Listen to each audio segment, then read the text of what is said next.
அனைவருக்கும் வணக்கம். இந்த வீடியோவில் நாங்கள் பார்க்க இருக்கிறது இந்த ஒரு காணொளியில் 2024ஆம் ஆண்டு வெளிவந்த உயர்தர ரசாயனவியல் பேப்பரில் இருக்கக்கூடிய சில சிக்கலான வினாக்களும், அதாவது விடையளிப்பதில் இருக்கக்கூடிய சிக்கல் தன்மையும், அதற்கு வழங்கப்பட்ட மார்க்கிங் தீர்வுகளும் என்ற வரிசையில் இது இரண்டாவது வினா. இதுக்கு முன்னரான ஒரு வினாவும் வீடியோவும் செய்யப்பட்டிருக்கு. பார்த்து பயனடைங்க. இந்த வீடியோவில் நாங்கள் 2 வினாக்கள் எடுத்து டிஸ்கஸ் பண்ணியிருக்கோம். அதில் முதலாவது எம்சிக்யூ, இரண்டாவதாக பார்த்தீங்கன்னா 8வது எஸ்ஏ பகுதியில் இருக்கக்கூடிய பி பகுதியில் இருக்கக்கூடிய இரண்டாவது கேள்வி, அதாவது ஆர்கானிக் பகுதி. இப்போ முதலாவது நாங்கள் அந்த ஆர்கானிக் பகுதியை முடிச்சுக்கிட்டு முதலாவது எம்சிக்யூக்கு வரலாம்னு நான் நினைக்கிறேன்.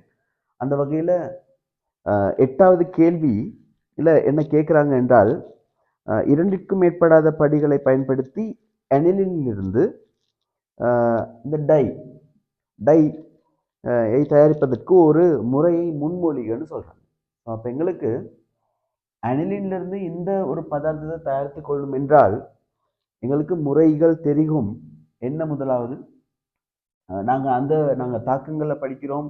நாங்கள் படிக்கும்போது டயசோனியம் N2Cl, ஸோ N2Clக்கு டயசோனியத்துக்கு நாங்கள் கார ஊடக நிபந்தனையில் ஃபீனோல் பாவிக்கும் போது எங்களுக்கு இந்த உப்பு நேரடியாக வரும். என்ன தாக்கம்? ஃபீனோல் ஒரு ஓதோபரா வழிகாட்டி. அப்போ ஃபீனோல் ஒரு ஓதோபரா வழிகாட்டியாக இருக்கிற சந்தர்ப்பத்தில் அது ஒரு ஓதோபரா வழிகாட்டி. டயசோனியம் உப்பானது ஒரு சிறந்த இலத்திரன் நாடியாக தொழிற்படும். அப்போ இதில் டயசோனியம் உப்புல இருக்கக்கூடிய கற்றையன், அப்போ இந்த தாக்கத்தின் பொழுது இந்த பிணைப்பு ஜோடி இங்கே வழங்கப்பட்டு எங்களுக்கு இலகுவாக இலத்திரன் நாடி உருவாக்கப்படுது. அப்போ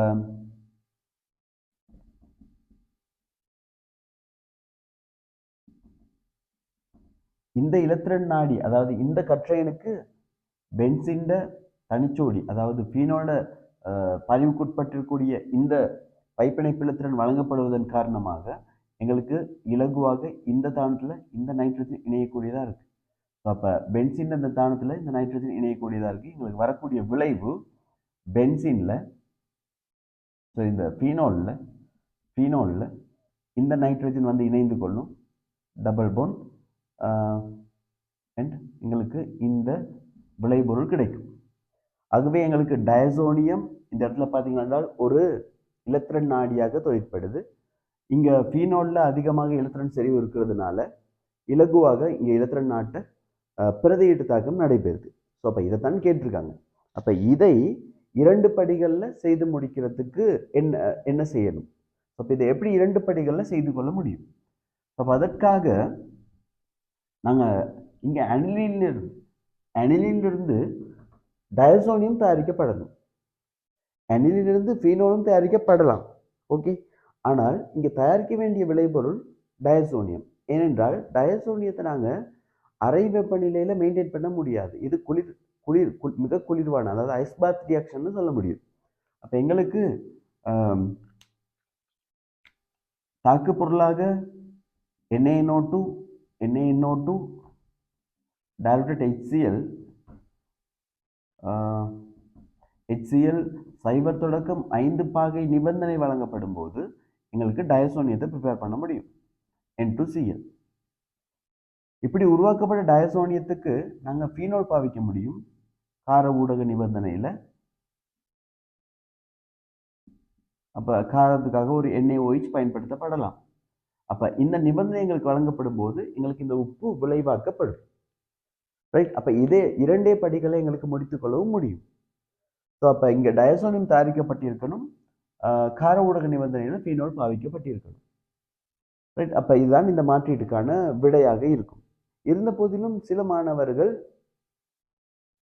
எங்களுக்கு இந்த டயசோனியத்தை தயாரித்து டயசோனியத்தில் இருந்து இந்த டயசோனியத்துக்கு நாங்கள் நீர் H2O RT ரூம் டெம்பரேச்சர், அதாவது அறை வெப்பநிலைக்கு இதை வெப்பப்படுத்தும் போது நீர் ஊடகத்தில் இதிலிருந்து எங்களுக்கு மீண்டும் ஃபீனோலையும் தயாரித்து கொள்ள முடியும். அதாவது இந்த ஃபீனோலை தயாரித்து கொள்ள முடியும். அப்போ எங்களுக்கு இலகுவாக ஃபீனோல் தயாரிக்கப்படுது. ஸோ இப்படி தயாரிக்கப்பட்ட ஃபீனோலை இப்போ ஃபீனோல் வேறு வழியில் எங்களுக்கு தயாரிக்கப்படலாம். என்ன, இதே அனிலினுக்கு NaNO2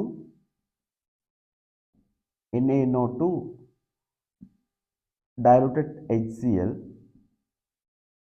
RT ரூம் டெம்பரேச்சர். அப்போ அறை வெப்பநிலை எங்களுக்கு பயன்படுத்துவீங்கன்றாலும் எங்களுக்கு ஃபீனோலை தயாரிக்க முடியும். அதே மாதிரி டயசோனியத்திலிருந்தும் எங்களுக்கு அறை வெப்பநிலைக்கு நீர் ஊடகம் வழங்கப்படும் போதும் எங்களுக்கு ஃபீனோல் தயாரிக்கப்பட முடியும். பிறகு தயாரிக்கப்பட்ட இந்த ஃபீனோலானது டயசோனியத்துக்கு இடப்பட்டு எங்களுக்கு கார ஊடக நிபந்தனை வழங்கப்படும் என்றால் இந்த டையை உருவாக்கி கொள்ளவும் முடியும். ஸோ இப்படி மாணவர்கள் தயாரித்து காட்டியிருந்தார்கள். அப்போ எங்களுக்கு இது முதலாவது இது ஒரு படி, அதுக்கு அடுத்தபடி இந்த இரண்டாவது படி. அப்போ எங்களுக்கு இரண்டே படியில் இந்த பொறிமுறை கூடாக எங்களுக்கு தாக்கத்தை நிகழ்த்தி கொள்ள முடியும். இவ்வாறு செய்திருப்பினும் கூட எந்த ஒரு பிழையும் இல்லை. ஆனாலும் கேட்கப்பட்ட வினா இரண்டுக்கு மேற்படாத படிகளை பயன்படுத்தணும். அப்ப இரண்டு படிகள் தான் மேக்சிமம், இரண்டுக்கு மேற்பட முடியாது. ஆனால் இவ்வாறு தயாரிக்கப்பட்டிருப்பின் இங்க எங்களுக்கு ஃபீனோல் தயாரிக்கப்பட்டிருந்தால் எத்தனை படிகளாக இந்த தாக்கம் முற்று பெறும்? முதலாவது பார்த்தீங்கன்னா இது ஸ்டெப் 1 படி 1.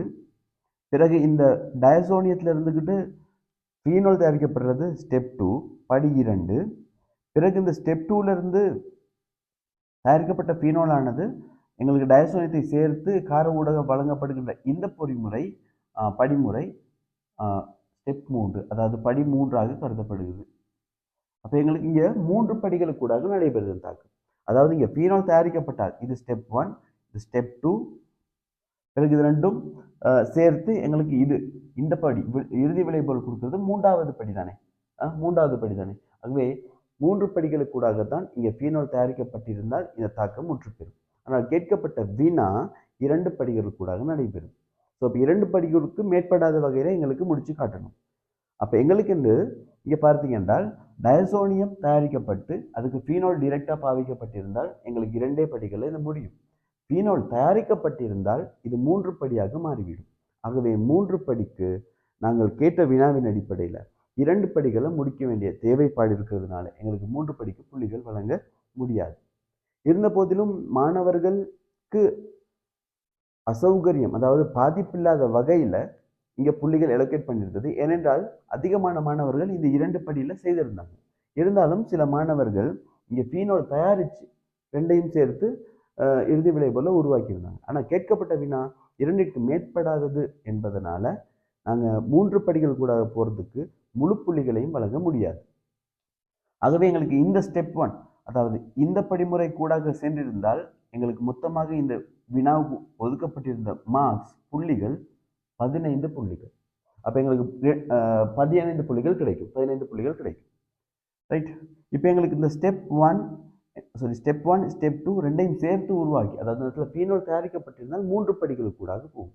3 படிகள் கூடாக போகிறது புள்ளிகளை 0 ஆக்குறது அவ்வளவு பொருத்தமான ஒரு விடயமாக இருக்காது. ஆனால் புள்ளிகளை நாங்கள் குறைத்து வழங்கலாம் என்ற பேரில் இங்கே ஃபீனோல் தயாரிக்கப்பட்டிருந்தால் இதற்கு வழங்கப்பட்ட மொத்த புள்ளிகள் 10 மார்க்ஸ். அதாவது மொத்தமாக இதுக்கு வழங்க வேண்டிய புள்ளிகள் 15. ஆனால் இதில் மாணவர்கள் 5 புள்ளிகளை இழந்து விடுவார்கள். காரணம் என்ன என்றால் இங்கே 3 படிகள் முறைகள் கூடாக இந்த தாக்கம் நிறைவேற்றப்பட்டது. ரைட். ஸோ அப்போ அது ஒரு பிரச்சனை. ஸோ அப்போ இங்கே மாணவருக்கு ஒரு ஸ்டூடெண்ட்டுக்கு நாலேஜ் இல்லைன்னு சொல்லி இல்லை, அதாவது அறிவு இல்லைன்னு சொல்லி இல்லை, அவருக்கு தெரியுது இதிலிருந்து ஒரே ஸ்டெப்பில் ஃபீனோலையும் உருவாக்க முடியும், டயசோனியத்தையும் உருவாக்க முடியும், ரெண்டையும் சேர்த்து எங்களுக்கு இந்த டையை உருவாக்கி கொள்ள முடியும் கார ஊடக நிபந்தனையில். ஆனால் இருந்த போதிலும் ஸ்டெப் அவர் யோசிச்சு, இப்போ ஸ்டெப்பை யோசிக்காதன் காரணமாக இங்கே ஸ்டெப் கூடுது. ஆகவே எங்களுக்கு அந்த இடத்துல புள்ளிகள் குறையுது.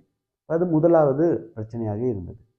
இரண்டாவது இங்கே இருக்கக்கூடிய பிரதான பிரச்சனை என்ன என்றால் இங்கே ரைட் டயசோனியம் தயாரிக்கப்படுது, ஃபீனோலும் தயாரிக்கப்படுது. ரைட், ப்ராப்ளம் இல்லை, பிரச்சனை இல்லை, புள்ளிகள் கிடைக்குது.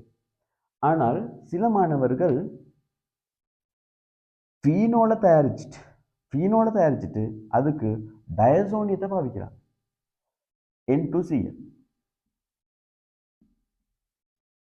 N2Cl கார ஊடகம். அப்ப எங்களுக்கு இங்க தயாரிக்கப்பட்ட, அதாவது இந்த படிமுறை கூடாக போகுது.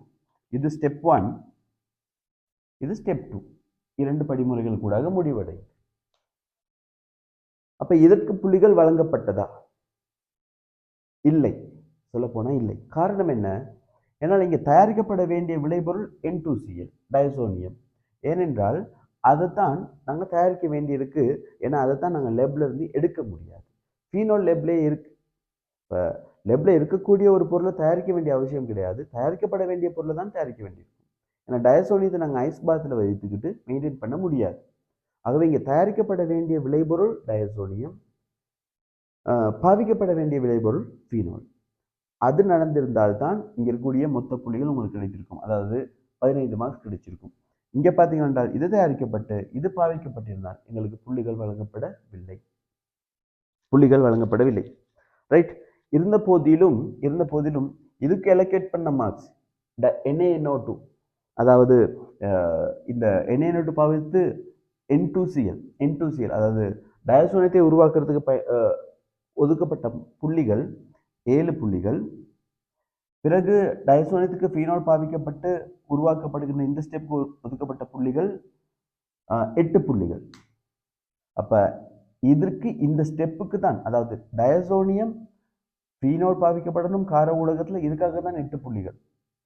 அண்ட் அனிலின்ல இருந்து டயசோனியம் தயாரிக்கப்படணும், அதற்காக தான் இந்த 7 புள்ளிகள். இங்க இருக்கக்கூடிய எந்த ஒரு நிபந்தனையிலையும் மாற்றம் இருக்க முடியாது. அப்ப இங்க பார்த்தீங்கன்னா ஸ்கீமின் அடிப்படையில் ஃபீனோலுக்கு டயசோனியம் பாவிக்கிறதுக்காக எந்த ஒரு நிபந்தனையும் காட்டப்படவில்லை. ஆகவே எங்களுக்கு புள்ளிகள் இழக்கப்படும். ஆகவே இதுல இந்த ஸ்டெப் ஃபீனோலை தயாரித்து அதுக்கு டயசோனியம் பாவிச்சிருந்தால் எங்களுக்கு இந்த வினாவுக்கு புள்ளிகள் இல்லை. அப்ப மாணவருக்கு தெரியுது, ஆனால் அது சரியாக முறையாக தெரியல. இங்க எது தயாரிக்கப்பட வேண்டிய பொருள், எது பாவிக்கப்பட வேண்டிய விளைபொருள், எது இங்க இருக்குது லேப்ல, எது இருக்குது, எது லேப்ல இல்லை அப்படிங்கிறது. இப்போ உதாரணத்துக்கு பார்த்தீங்கன்னா இந்த இடத்துல NaNO2 பாவிக்கப்படுவதற்கான காரணம் கூட இந்த இடத்துக்கு தேவையான தாக்கு பொருள் HNO2 தானே. ஏன்னா NO கேஸ் எங்களுக்கு தேவைப்படும். அப்போ HNO2வை நாங்கள் லேப்ல இருந்து நேரடியாக எடுக்க முடியாது. ஆகவே தான் நாங்கள் NaNO2 பயன்படுத்தி கொள்கிறோம். இருந்த போதிலும் இந்த இடத்துல அதிகமானோர் HNO2 பாவிச்சிருந்தாங்க. ஸோ அது இங்கே இந்த முறை ஸ்கீமில் மென்ஷன் பண்ணப்படலை, HNO2வா NaNO2வான்னு சொல்லிட்டு. ஆனால் கொடுக்கப்பட்டிருந்த NaNO2, இப்போ HNO2 பாவிக்கப்பட்டிருந்தாலும் புள்ளிகள் வழங்கப்பட்டது. ஆனால் இருந்த போதிலும் இந்த ஸ்டெப் எங்களுக்கு அதிகரித்து விட்டதால் எங்களுக்கு மொத்த புள்ளிகள் கிடைக்காது. ஃபீனோல் தயாரிக்கப்பட்டிருந்தால், ஆனால் ஃபீனோலை மட்டுமே தயாரித்து டயசோனியத்தை பாவித்திருந்தால் எங்களுக்கு எந்த புள்ளியும் கிடைக்காது. ரெண்டுமே தயாரிக்கப்பட்டு ரெண்டும் சேர்க்கப்பட்டிருந்தால் 3 ஸ்டெப் 10 மார்க்ஸ், 5 மார்க்ஸ் குறையும். டயசோனியம் தயாரிக்கப்பட்டு ஃபீனோல் பாவிக்கப்பட்டிருந்தால் ஃபுல் மார்க்ஸ் கிடைக்கும். ஆனால் ஃபீனோல் தயாரிக்கப்பட்டு டயசோனியம் பாவிக்கப்பட்டிருந்தால் புள்ளிகள் இல்லை. ரைட்.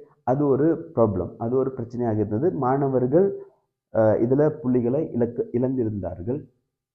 ரைட். இரண்டாவது என்ன அப்படி என்றாலாம், இந்த முதலாவது MCQ மிகப்பெரிய பேசு பொருளாக இருந்தது. ஏன்னா MCQ வந்த உடனேயே எங்களுக்கு அந்த சிக்கலை வந்துச்சு. நான் நினைக்கிறேன் இதை பற்றி நிறைய நீங்கள் பார்த்துருப்பீங்க. அதில் குறிப்பாக இந்த 2 ஆன்சர்ஸ், CH4 3rd ஆன்சர், அதே மாதிரி CO கேஸ் 5th ஆன்சர். அப்போ எங்களுக்கு இயற்கையில் CO கேஸை விட CH4 கேஸ் கொதிநிலை கூடியது. ஆனாலும் கேட்கப்பட்ட வினா, முதலாவது MCQல கேட்கப்பட்ட வினா என்னவாக இருக்குது என்றால், பின்வரும் எந்த ரசாயன இனத்திற்கு அதிக கொதிநிலை இருப்பதாக எதிர்பார்க்கலாம். இப்போ எதிர்பார்க்கலாம்னு சொல்லும்போது A-level தியரியை படிக்கிற ஒரு மாணவன் அவன் படித்த தியரியை அப்ளை பண்ண தான் பார்ப்பான். அப்போ மூலக்கூற்று இடையீர்ப்புகள் அதிகரிக்கிற ஒரு பதார்த்தத்துக்கு தான் கொதிநிலை கூடுதலாக இருக்கும்னு சொல்ல முடியும். அப்படி என்றால் மூலக்கூற்று இடையிருப்புன்னு சொல்லும்போது இங்கே இருக்கக்கூடிய இடையிருப்பு லண்டன் கலைவு விசை. இங்கே பார்த்தீங்கன்னா லண்டன் கலைவு விசை இருக்குது. ஏன்னா திணிவு பருமன் இருக்கக்கூடிய எல்லா மூலக்கூறுகளையும் அது இருக்கும். அது இங்க இருக்கக்கூடியதை விட இங்க அதிகமாகவே இருக்குது. ஏன்னா அதோட மூலக்கூற்று திணிவு 12, 16, இங்க பார்த்தீங்கன்னா 28. அப்ப லண்டன் கலை விசை அதிகமாகவே இருக்குது. அதற்கு மேலதிகமாக இங்க என்ன இருக்குது? இருமுனை இடையீர்ப்பும் இருக்குது, டைபோலும் இருக்கு. அப்ப இருமுனை இடையீர்ப்புன்னு சொல்றது லண்டன் கலை விசையை விட ஒரு அதிகரித்து விட்ட ஒரு வலிமையை கொடுக்கும், மூலக்கூற்று இடையீர்ப்பை கொடுக்கும். த சேம் டைம் மூலக்கூற்று திணிவும் பெருசு என்கிறதுனால ஊகிக்கக்கூடிய ஒரு மாணவர் இந்த ஆன்சர் தான் சாய்ஸ் பண்ணிடுவார், அதாவது CO தான் சாய்ஸ் பண்ணியிருப்பார், எதிர்பார்த்திருப்பார்.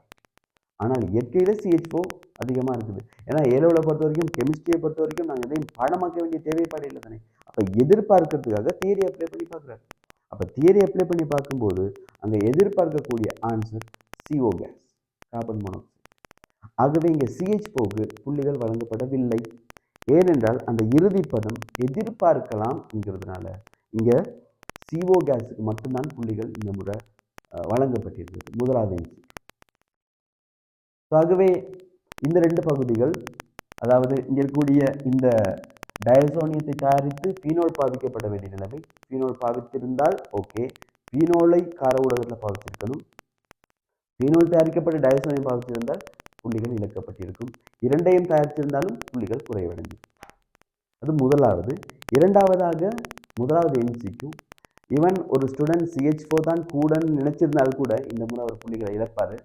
ஏன்னா அவர் தியரியை தவிர்த்துக்கிட்டு அவர் நிறைய தேடி படிச்சிருக்காரு. இருந்த போதிலும் எதிர்பார்க்கலாம் என்கிறதுனால, அனைத்து மாணவர்களுக்கும் இது வாய்ப்பாக அமையணும் என்கிறதுனால 5வது ஆன்சருக்கு மட்டுமே, 3வது ஆன்சருக்கு புள்ளிகள் வழங்கப்படவில்லை. 3 அல்லது 5 எதிர்பார்த்தது, 3வதுக்கு புள்ளிகள் இல்லை, 5வதுக்கு மட்டும்தான்.